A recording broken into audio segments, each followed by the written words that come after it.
മാന്യ പ്രേക്ഷകർക്ക് എൻ്റെ പ്രണാമം.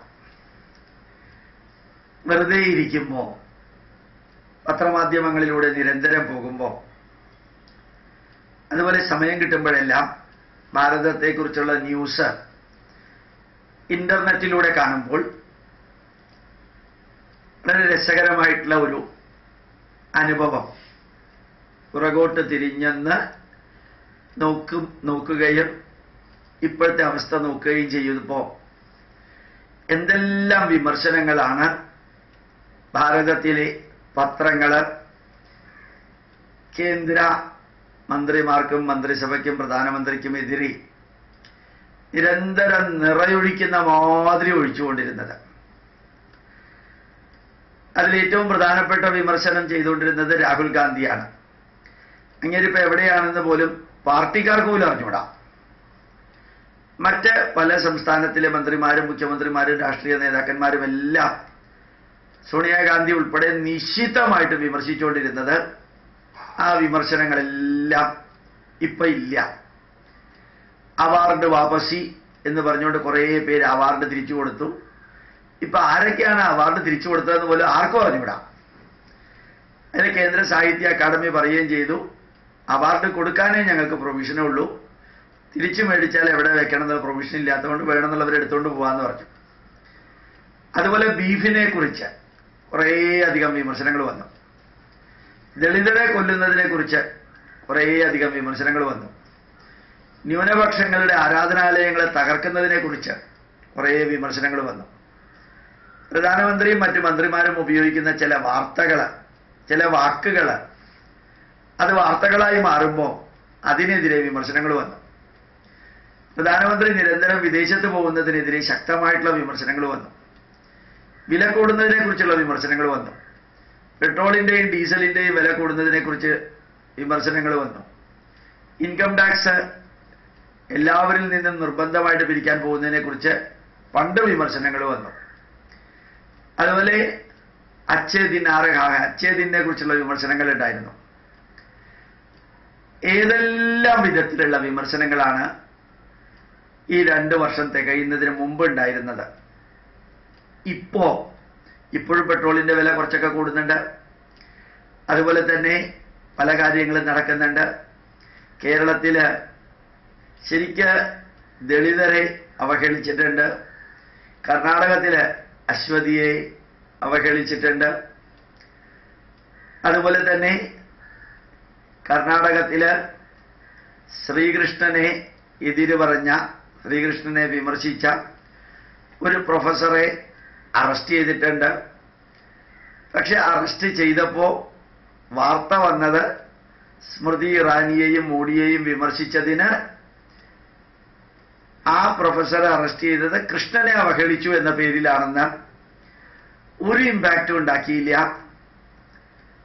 അതുപോലെ തന്നെ ആം ആദ്മി പാർട്ടിയുടെ 21 പേരെ സസ്പെൻഡ് ചെയ്തു. അവരുടെ MLA പോസ്റ്റ് പോയോ ഇല്ലയോ എന്ന് അറിഞ്ഞൂടാ. അതിനെതിരെ ഒരു 2 ദിവസമായിട്ട് ചില വാർത്ത വന്നു, പിന്നെ ഒന്നുമില്ല.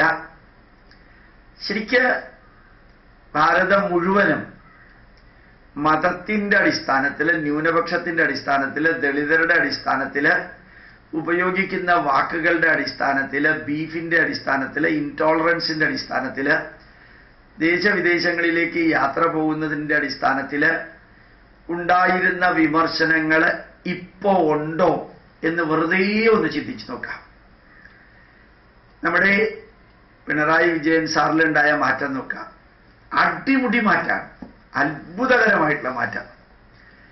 ഏതാണ്ട് അദ്ദേഹം ഫോളോ ചെയ്യുന്നത് മുഴുവനും മോഡിയുടെ വരിയാണെന്ന് ഞാൻ മിനിഞ്ഞാന്ന് പറയുകയുണ്ടായി. അങ്ങേര് ഡൽഹിയിലേക്ക് പോയപ്പോ ഈ കേരളത്തിൽ നിന്ന് മാത്രമാണ് 20ഓ 22ഓ പ്രതിപക്ഷങ്ങളെ കേന്ദ്രത്തിലേക്ക് അയച്ചിരിക്കുന്നത്.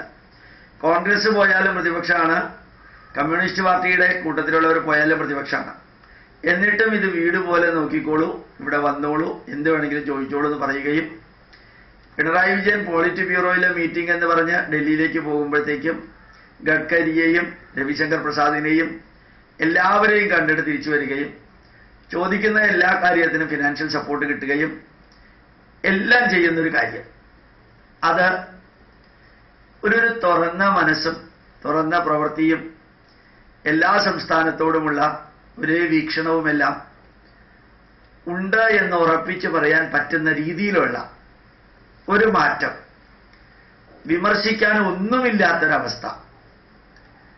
ഇല്ലായിരുന്നെങ്കിൽ എല്ലാ പത്രത്തിലും വരണ്ടേ കുറേ വിമർശനങ്ങൾ. ഇങ്ങനെ യാതൊന്നുമില്ലാത്ത രീതിയിലൊരു തോന്നല്. ഏതായാലും വളരെ സന്തോഷമുണ്ട്. നമ്മുടെ ഭാരതം ഒരുമിച്ച് വളരണം. ഒരു MLA-യെയും MP-യെയും പ്രതിപക്ഷത്തിരിക്കാനായിട്ടല്ല, അങ്ങനെ ഒരു വാക്ക് തന്നെ തെറ്റാണ്. എല്ലാവരെയും ഭരണത്തിൽ പങ്കെടുപ്പിക്കാനാണ് തെരഞ്ഞെടുത്ത് അയക്കുന്നത്. വേണ്ടതിനും വേണ്ടാത്തതിനും എതിർക്കാനല്ല. ഇന്നലെ സന്തോഷകരമായിട്ടുള്ള ഒരു അനുഭവം, അമിത്ഷായുടെ കൂട്ടത്തില് കുമ്മനം രാജശേഖരൻ നിൽക്കുമ്പോൾ പത്രത്തിലൊരു വാർത്ത, ഇന്നലത്തെ പത്രത്തിലല്ല, ഇന്നലെ വൈകുന്നേരമായിരുന്നു ഇത്, അപ്പൊ ഇന്നത്തെ പത്രത്തിലേ വരുള്ളൂ. കേരള ഗവൺമെന്റ് ചെയ്യുന്ന എല്ലാ നല്ല പ്രവൃത്തികൾക്കും കേരളത്തിന് അർഹതയുള്ള എല്ലാ കാര്യങ്ങളും കേന്ദ്രത്തിൽ നിന്ന് വാങ്ങിക്കുന്നതിലും ഞങ്ങൾ പാർട്ടിയുടെ കൂട്ടത്തിൽ നിൽക്കും, ഇപ്പൊ ഭരിക്കുന്നവരുടെ കൂട്ടത്തിൽ നിൽക്കും. അപ്പോൾ CPM-ന്റെ കൂട്ടത്തിൽ നിന്ന് കേരളത്തിന് അർഹതയുള്ളത് എല്ലാം വാങ്ങിക്കുമെന്ന ആ ഒരു വരി, എത്ര MLA ഉണ്ട് MLA ഇല്ല എന്നല്ല, നമ്മുടെ കേരളത്തിന് ഇപ്പൊ തമിഴ്നാട്ടിൽ എങ്ങനെയാണ്, AIADMK ആയാലും DMK ആയാലും തമിഴ്നാടിന്റെ കാര്യത്തിൽ അവർ ഒരുമിച്ച് നിൽക്കും. നമ്മുടെ സംസ്ഥാനത്തിലും ആര് ഭരിച്ചാലും 5 വർഷം മാറി മാറി വരുമ്പോൾ ആര് ഭരിച്ചാലും നമ്മുടെ നാടിന്റെ നന്മയ്ക്ക് വേണ്ടിയിട്ട് ഒരുമിച്ച് നിൽക്കുന്ന ഒരവസ്ഥ, വിമർശനങ്ങളില്ലാത്ത ഒരു കാലത്തിലേക്ക്. തെറ്റുകൾ ചൂണ്ടിക്കാണിക്കുന്ന വിമർശനങ്ങൾ വേണ്ട എന്നല്ല ഞാൻ പറഞ്ഞത്. വേണ്ടതിനും വേണ്ടാത്തതിനും പത്രമാധ്യമങ്ങളിലൂടെ അടിച്ച് കലക്കി ഒരു തരത്തിലും ന്യായീകരിക്കാൻ പറ്റാത്ത ലെവലിലേക്ക് പോയി. അടുത്ത പ്രോബ്ലം വരുമ്പോൾ ആദ്യത്തെ പ്രോബ്ലം കഴിഞ്ഞു. ഓരോ പ്രോബ്ലം വരുന്നതാണ് വാർത്തകൾക്ക് വിഭവസമൃദ്ധമായ സദ്യ. പത്രമാധ്യമങ്ങൾക്കായി തീരുന്ന വിധത്തിൽ ഇല്ലാത്ത പലതും ഉണ്ടാക്കി ഉള്ളതിനെ മൂടിവെച്ച് അങ്ങനെ ഒരു പത്രമാധ്യമ സംസ്കാരം ജനങ്ങളിൽ വളർത്തുന്നതിൽ ഒരു വലിയ മാറ്റം വരുന്നതായിട്ട് കാണുന്നു. സന്തോഷമുണ്ട്. പ്രണാമം. നമസ്കാരം.